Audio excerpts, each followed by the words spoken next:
TMC গভর্নমেন্টের সঙ্গেও ছিলেন, উনি অ্যাক্টিভ ছিলেন একদম।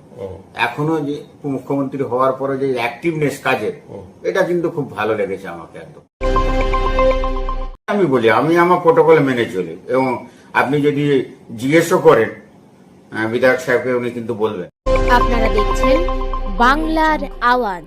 ঘাটাল মহকুমার শিক্ষা অনুরাগী মানুষ রফিক আলী খানের সাথে রাজ্যের পালাবদল নিয়ে আলোচনা। বিষয়টি হলো পণ্ডিত ঈশ্বরচন্দ্র বিদ্যাসাগর মিশন সহ একাধিক শিক্ষা প্রতিষ্ঠানের কর্ণধার রফিক আলী খানের সাথে রাজ্যের পালাবদল নিয়ে চর্চা।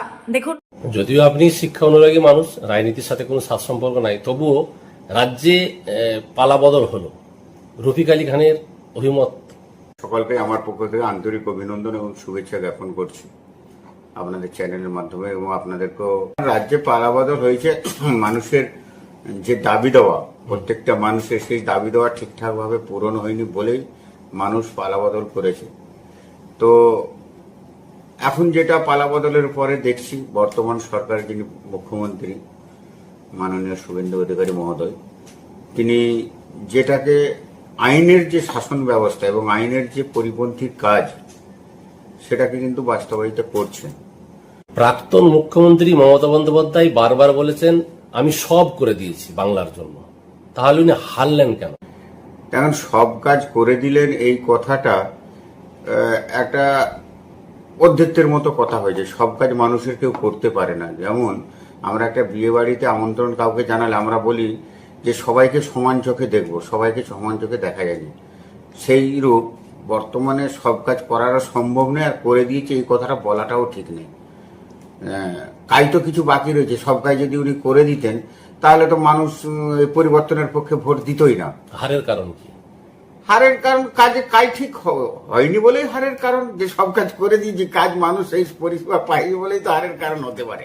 না হলে কিসের জন্য? মানুষের যদি কাজ সবকিছু, সমস্ত ধরনের মানুষ, অনেক রকম মানুষ আছে, চাকরিজীবী থেকে স্কুল পড়ুয়া থেকে বিভিন্ন ধরনের মানুষের, লেবার শ্রেণী থেকে বিভিন্ন ধরনের মানুষ আছে। সবার কাজ যদি হয়ে যেত তাহলে কাজটা তো হারতো না, এবং কোনো গভর্নমেন্টই সবার কাজই করতে পারবে না, পুঙ্খানুপুঙ্খানু সবার কাজ করতে না, কিন্তু পার্সেন্টেজ হিসাবে একটা কাজ করা যেতে পারে। সেটা সেই জায়গায় হয়নি বলেই হয়তো হার হয়েছে। ঘাটালের বিজেপি বিধায়ক শীতল কপাট মহাশয়ের সাথে আপনার সম্পর্ক কেমন, এবং তার বিষয়ে আপনি কি বলবেন? না, সম্পর্ক ভালো। আমার বিগত দিনেও সম্পর্ক ভালো ছিল, সব সময় আছে। বিধায়ক সরকারি প্রতিনিধি সম্পর্ক ভালো। আমি প্রত্যেকটা অনুষ্ঠানে ওনাকে নিমন্ত্রণ করেছি, কার্ডও ছাপিয়েছি, ওনাকে ব্যক্তিগতভাবে আমি ফোনও করে বলেছি, কিন্তু উনি আসতে পারেননি, এবং ফোনে আমাকে বলেছেন দেখেন আমি গেলে পারে ওরা সব থাকবে না, আপনার হয়তো ক্ষতি হয়ে যেতে পারে। এরকম কিছু কিছু জায়গায় ঘটেছে। তো আপনার শিক্ষা প্রতিষ্ঠান, আপনি আমাকে বলছেন এটাই বড় কথা, তো আমি যেতে পারছি না, কারণ আপনার হয়তো অসুবিধা হবে, ওরা থাকতে চাইবে না। আমার কাছে যখন ডিএম ম্যাডাম এসেছিলেন তখনও বলেছি, আমি প্রত্যেকটারে বলেছি, প্রায় বছর 4-5 আগে। হ্যাঁ, তো তখনও আমি বলেছি, প্রত্যেকটা অনুষ্ঠানে আমি বলি আমি আমার প্রোটোকল মেনে চলি, এবং আপনি যদি জিজ্ঞেসও করেন বিধায়ক সাহেবকে, উনি কিন্তু বলবেন 100% একদম। আমি ফোন করেও বলি এবং কার্ডও পাঠাই, মাস্টারদেরকে চিঠিও পাঠিয়েছি আমি। রাজ্যের মুখ্যমন্ত্রী শুভেন্দু অধিকারী মহাশয়, উনি চেয়ারে বসার পর যেভাবে কাজগুলো করছেন প্রশাসনিক লেভেলে, এবং প্রশাসনের দিকে গুরুত্ব দিচ্ছেন, এবং তার সাথে শিক্ষার দিকে, এটাকে রফিক আলী খান কিভাবে দেখছেন? রাজ্যের মানুষ সরকার পরিবর্তন করে কর্মের জন্য, মানে মানুষের